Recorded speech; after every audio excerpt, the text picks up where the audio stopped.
મહારાષ્ટ્રના ધારાશિવમાં પીએમ મોદીએ કોંગ્રેસ પર પ્રહાર કરતા કહ્યું, કોંગ્રેસ મોહબ્બતની દુકાનમાં ફેક વિડીયો વહેંચે છે. મહારાષ્ટ્રના ધારાશિવમાં જાહેર રેલીને સંબોધતા પીએમ મોદીએ કહ્યું, શું નબળી સરકાર મજબૂત રાષ્ટ્ર બનાવી શકે છે? શું કોંગ્રેસની સરકાર ભારતને નવી ઊંચાઈઓ પર લઈ જઈ શકે છે? પીએમ મોદીએ કહ્યું, કોંગ્રેસના શહેજાદા કહી રહ્યા છે કે કોંગ્રેસને તક મળી તો તમારા ઘરમાં પડેલા સોના અને સંપત્તિનો હિસાબ કરશે અને બાદમાં લોકોમાં વહેંચણી કરશે. તમારી બચત ઉપર પણ સરકારનો હક હશે. મહારાષ્ટ્રના લાતુરમાં જાહેર સભાને સંબોધતા પીએમ મોદીએ કોંગ્રેસ પર પ્રહાર કરતા કહ્યું, અખબારોમાં દર બીજા દિવસે બોમ્બ વિસ્ફોટની માહિતી આપતી હેડલાઇન્સ બનતી, પરંતુ આજે ભારત તેની સરહદોની સારી રીતે સુરક્ષા કરી શકે છે. કાલથી 2 દિવસ વડાપ્રધાન નરેન્દ્ર મોદી ગુજરાતમાં જનજવતી પ્રચાર કરશે. કાલે ડીસા અને હિંમતનગરમાં પીએમ મોદી જનસભા કરશે, તો બીજી આણંદ, સુરેન્દ્રનગર, જામનગર અને જૂનાગઢમાં જનસભા યોજશે. 2 દિવસમાં પીએમ મોદી 6 લોકસભા ક્ષેત્રોમાં પ્રવાસ ખડકશે. કાલે સાંજે ગાંધીનગર રાજભવન ખાતે ગુજરાત ભાજપના દિગ્ગજ નેતાઓની પીએમ મોદી સાથે બેઠક થવાની શક્યતાઓ પણ છે અને પીએમ મોદી તમામ બેઠકોની સ્થિતિ અંગે ચર્ચાઓ પણ કરશે. બનાસકાંઠાના ડીસામાં આવતીકાલે પીએમ નરેન્દ્ર મોદી સભા ગજવશે. પીએમ મોદી રેખાબેન ચૌધરીના સમર્થનમાં કરશે પ્રચાર. ગરમી વધુ હોવાથી મંડપની અંદર ફુવારા સિસ્ટમ પણ ગોઠવવામાં આવશે. સભા મંડપમાં 50,000 લોકો બેસી શકે તેવું આયોજન કરવામાં આવ્યું છે. સુરેન્દ્રનગરમાં પીએમ મોદીની સભાને લઈ તૈયારીઓ પૂરજોશમાં ચાલી રહી છે. 2 મેના રોજ પીએમ મોદી સુરેન્દ્રનગરમાં જાહેર સભા સંબોધશે. પીએમ મોદી 2 દિવસ ગુજરાતમાં સભાઓ સંબોધશે. આગામી તારીખ 2 મેના રોજ જૂનાગઢમાં વડાપ્રધાન મોદી જનસભાને સંબોધશે. જૂનાગઢના કૃષિ યુનિવર્સિટીના મેદાનમાં વડાપ્રધાન જનસભાને લઈ અને તૈયારીઓ પૂરજોશમાં ચાલી રહી છે. સાબરકાંઠામાં આવતીકાલે સાંજે વડાપ્રધાન નરેન્દ્ર મોદીની જાહેર સભા યોજાશે. પ્રાંતિજના રામપુરા આમોદરા પાસે યોજાશે ચૂંટણીની જાહેર સભા. અમિત શાહે ફેક વિડીયો મુદ્દે કોંગ્રેસ પર પ્રહાર કરતા કહ્યું કે કોંગ્રેસમાં કેટલી હતાશા છે કે આવા વિડીયો બનાવે છે. ભાજપના ચૂંટણી ઢંઢેરાની તોડી મરોડીને ખોટી રીતે રજૂ કરાયો. આસામમાં કેન્દ્રીય ગૃહમંત્રી અમિત શાહે રાહુલ ગાંધી અને પ્રિયંકા ગાંધી પર પ્રહાર કરતા કહ્યું કે મને ખબર નથી કે તેઓ ચૂંટણી લડશે કે નહીં. તેમનામાં આત્મવિશ્વાસનો અભાવ છે. યુપીથી ચૂંટણી નહીં લડે રાહુલ અને પ્રિયંકા ગાંધી. સૂત્રો મુજબ મળતી માહિતી અનુસાર યુપીથી ચૂંટણી લડવા રાહુલ અને પ્રિયંકા ગાંધીનો ઇનકાર. રાહુલ ગાંધી અમેઠીથી ચૂંટણી નહીં લડે. પ્રિયંકા ગાંધી રાયબરેલીથી નહીં લડે ચૂંટણી. આવતીકાલે પીએમ મોદી બાદ 3જી મે બનાસકાંઠામાં ગેનીબેન ઠાકોરના સમર્થનમાં પ્રિયંકા ગાંધીની જનસભા યોજાશે. બનાસકાંઠાના લાખણીમાં પ્રિયંકા ગાંધી સભાઓ ગજવશે. ભાજપ ઉમેદવાર બાંસુરી સ્વરાજ નવી દિલ્હી લોકસભા સીટ પર ઉમેદવારી નોંધાવી. બાંસુરી સ્વરાજ પૂર્વ કેન્દ્રીય મંત્રી સુષ્મા સ્વરાજના પુત્રી છે. છત્તીસગઢમાં જાહેર સભામાં ખડગે કહ્યું, પીએમ મોદી અને ભાજપના નેતાઓ 400+ બહુમતીની માંગ કરી રહ્યા છે. કેમ આટલી બેઠક માંગી રહ્યા છે? ગરીબ, અનુસૂચિત જનજાતિ અને પછાત વર્ગના લાભ માટે તો નથી. કોંગ્રેસના રાષ્ટ્રીય પ્રવક્તા પવન ખેરાએ કહ્યું કે કોંગ્રેસ નારી, યુવા અને ખેડૂત ન્યાયની વાત કરે છે. ભાજપ મટન, મછલી અને મુસલમાનની વાત કરે છે. બંગાળના બીરભૂમમાં સીએમ યોગીએ કહ્યું કે ભાજપ તમને ખાતરી આપે છે કે અમે અહીં માફિયાઓની તમામ સંપત્તિ જપ્ત કરી અને ગરીબોમાં વહેંચી દઈશું. પોરબંદર બેઠકના ભાજપના ઉમેદવાર મનસુખ માંડવિયાએ નેસડામાં પ્રચાર કર્યો. જંગલ વિસ્તારમાં વસવાટ કરતા નેસડાના લોકો સાથે માંડવિયાએ ખાટલા પરિષદ યોજી. સુરતના વરાછાના ધારાસભ્ય કુમાર કાનાણી અલ્પેશ કથિરિયાના ભાજપ પ્રવેશથી નારાજ થયા. કાનાણીએ કહ્યું કે પાર્ટી જે નિર્ણય કરે તે માન્ય, પરંતુ મારા સિદ્ધાંતથી અલગ હતું એટલે હું દૂર રહ્યો. અલ્પેશ કથિરિયાના ભાજપ પ્રવેશને લઈ અને કાનાણીનો કટાક્ષ, હું થૂકેલું ચાટતો નથી, હું મારા સિદ્ધાંત ક્યારેય નહીં છોડું. રાજકોટમાં પરેશ ધાનાણીનો પ્રચંડ પ્રચાર જોવા મળ્યો. પરેશ ધાનાણીએ પાણીપુરી અને મેકઅપનો મુદ્દો ઉઠાવ્યો. પહેલા 10 રૂપિયામાં 10 પાણીપુરી આવતી, હવે 20 રૂપિયામાં 6 આવે. મોંઘવારી એટલી છે કે મહિલાઓ કટકી પણ નથી કરી શકતી. ધાનાણીએ કહ્યું, 6 રૂપિયામાં મળતી લિપસ્ટિક હવે 10માં મળે છે. 6 રૂપિયામાં મળતી બંગડીનો ભાવ હવે 20 રૂપિયા થઈ ગયો છે.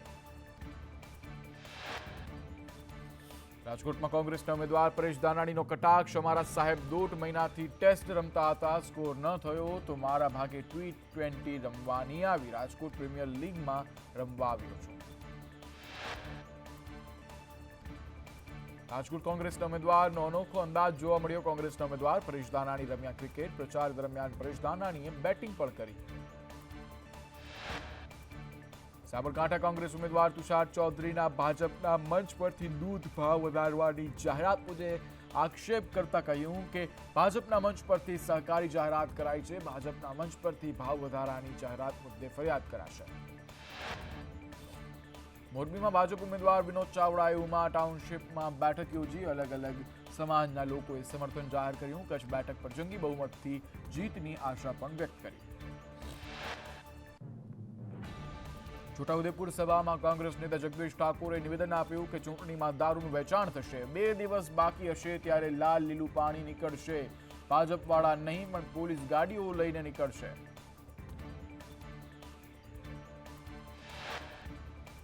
ભાવનગર આમ આદમી પાર્ટીના ઉમેદવાર ઉમેશ મકવાણાએ રાજાઓ અફીણ લેવાના નિવેદન મુદ્દે કહ્યું કે મારા નિવેદનને ખોટી રીતે ચલાવવામાં આવ્યું છે. નિવેદનને એડિટ કરીને રજૂ કરાયું છે. ગેડીબેન ઠાકોરના ભાજપ પર આકરા પ્રહાર, કહ્યું કંઈ ન થાય તો મહારાણા પ્રતાપવાળી કરજો. ભાજપ પ્રચાર કરવા આવે તો આંખ બતાવજો. ડેરીવાળા પ્રચારમાં આવે તો સામે સવાલ કરજો. ગેનીબેને આકરા પ્રહાર કરી કહ્યું, પહેલા ગાંધીજી વાળી અને ના માને તો ભગતસિંહ વાળી કરજો. આપણે હિંસા નથી કરવાની પણ આંખ બતાવવાની છે. ગેનીબેનના નિવેદન સામે પ્રવીણ માળીનો પલટવાર જોવા મળ્યો. કોંગ્રેસની નીતિ છે ભાગલા પાડો અને રાજ કરો. આ સમયે જનતા વચ્ચે તમારા મુદ્દા લઈ જવાના હોય ત્યારે ભડકાઉ ભાષણ ન આપવાના હોય. ડેરી અને બેંકના કર્મીઓને નફટ કહ્યા, એનાથી પ્રવીણ માળી વ્યથિત થયા. કહ્યું, લાખો પશુપાલકોના ઘર સુધી ઠેસ પહોંચાડવાનું કામ કર્યું છે. આનો જવાબ આપવો પડશે અને માફી પણ માંગવી જોઈએ. બનાસકાંઠાના ધાનેરામાં ભાજપની રેલીમાં ભમરા ઉડ્યા. ભાજપના કાર્યકર્તાઓ ભમરા ઉડતા કાફલો દોડાવવો પડ્યો.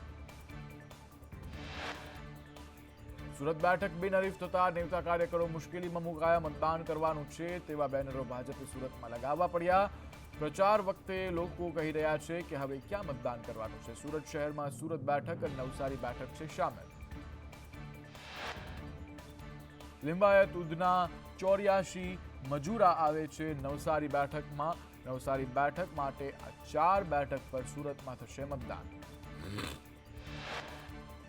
કચ્છ મોરબી લોકસભા બેઠકના ભાજપ ઉમેદવાર વિનોદ ચાવડાએ સંદેશ ન્યૂઝ સાથે વાતચીત કરતા કહ્યું કે મોદી સરકારના કામ, પ્રચંડ જીતનો મંત્ર.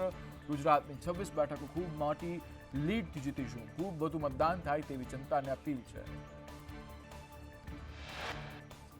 અમરેલીથી બેઠકની ચૂંટણીમાં કોંગ્રેસના ઉમેદવાર જેની ઠુમ્મરને મામેરું આપ્યું. અમરેલીની દીકરી હોવાના નાતે સાવરકુંડલાના મોરડી ગામની મહિલાઓ મામેરું ભર્યું અને દિલ્હી મોકલવાનું વચન આપ્યું. ગ્રામજનોએ જેની ઠુમ્મરને વધાવી ઢોલ શરણાઈ સાથે ગામમાં આવકાર્યા હતા. પોરબંદર લોકસભા અને વિધાનસભા બેઠકને લઈ ઉમેદવારોએ પ્રચાર તેજ કર્યો છે. ત્યારે કોંગ્રેસના વિધાનસભાના ઉમેદવાર રાજુ ઓડેદરાએ સુદામા મંદિરે દર્શન કર્યા બાદ પોરબંદરની બજારમાં વેપારીઓ સાથે મુલાકાત કરી. ભાજપ પ્રદેશ પ્રમુખ સી.આર. પાટીલે ભાજપની જીતનો વિશ્વાસ વ્યક્ત કરતા કહ્યું, 400 પાર કરવાથી અનેક નવા નિર્ણયો લેવામાં થશે ફાયદો. નવસારીમાં સી.આર. પાટીલનો રોડ શો નીકળ્યો. પાટીલનો 30 કિલોમીટર લાંબો રોડ શો યોજવામાં આવ્યો. રોડ શોમાં ઠેર ઠેર પાટીલનું સ્વાગત કરાયું. રાજકોટના ઉમેદવાર રૂપાલાના સમર્થનમાં પાટીદાર સમાજ આવ્યું સામે. રાજકોટમાં 4 મેના રોજ કડવા અને લેવા પાટીદારનું સંમેલન મળશે. રૂપાલાની વિવાદને પગલે ક્ષત્રિય સમાજ સંકલને મહત્વનો નિર્ણય લીધો. ચૂંટણી સભા, રેલી કે સંમેલનમાં વિરોધ નહીં કરાય. સાથે જ મત એ જ શસ્ત્ર અને અધ્યાય સાથે કામ કરવામાં આવશે. જ્યારે ક્ષત્રિય અસ્મિતા સંમેલન લોકશાહી ઢબે ચાલુ જ રહેશે.